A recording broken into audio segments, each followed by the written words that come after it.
கடை நேம் வந்துட்டு பார்த்தீங்கன்னா ஹைஃபை தான். போகலாமா? நாங்கள் உள்ளே போகலாம். நாங்கள் போகிறதுக்கு முன்னாடியே என் தம்பி வந்துட்டு ஷூ செலக்ட் பண்ணிட்டான், செப்பல் செலக்ட் பண்ணிட்டான். 2 எடுத்து வச்சுருந்தாங்க.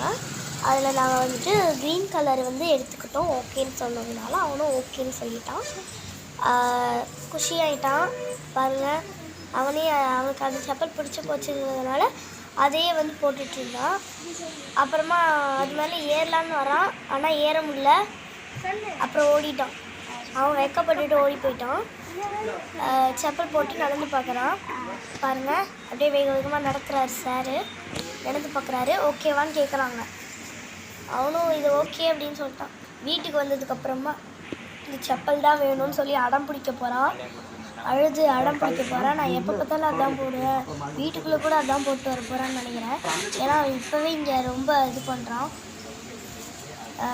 நிறைய பேக் கலெக்ஷன்ஸ்லாம் இருந்தது, ரொம்ப பிடிச்சிருந்துச்சி எனக்கு.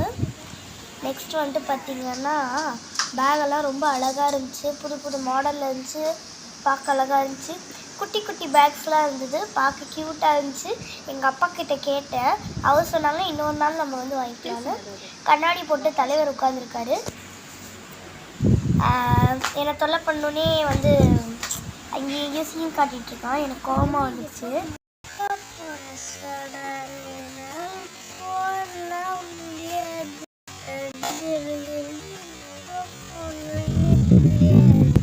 ஆக்சுவலி நான் சொல்லப்போனால் சிரிச்சாலே வராது.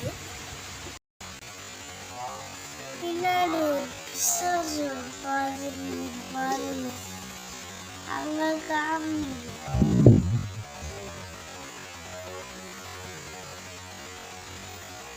ஒளிஞ்சிச்சு பாருங்க. இப்படியே பிடிச்சி இருக்கும்போது வா பாருங்க, இந்த பஸ் ஓடிடுச்சு. இதோட சமாளிது எனக்கு பெரிய விஷயத்த சொல்லப்போனால் எப்படின்னா சொன்னால் அது பெரிய கதை. சரி, அதை நாங்கள் வந்து ஒவ்வொரு வீடியோவாக சின்னதாக போடுறோம். நாங்கள் சொல்கிற கதையை கையில் அவன் பண்ண சேட்டை இல்லாமல் வீடியோவில் இருக்கும். இங்கே பாருங்கள், ஃபேன் காற்றுக்குள்ள அதை அப்படியே பார்த்துக்கிட்டே போகிறான். ஒரு 2 நிமிஷம் என்னால் நிம்மதியாக இருக்க முடியாது. அவனுக்காக நான் என்ன பண்ணாலும் எதையுமே கண்டுக்க மாட்டான். அவனுக்கு பிடிச்ச மாதிரியே நடந்துப்பான்.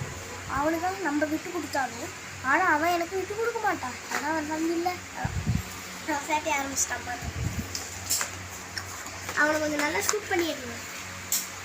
இந்த ஹைஃபை கடை எங்கே இருக்குதுன்னு பார்த்தீங்கன்னா திருநின்றவூரில் சீனிவாசா பக்கத்தில் இருக்குது. நீங்களும் போய் விசிட் பண்ணுங்கள். தேங்க்யூ.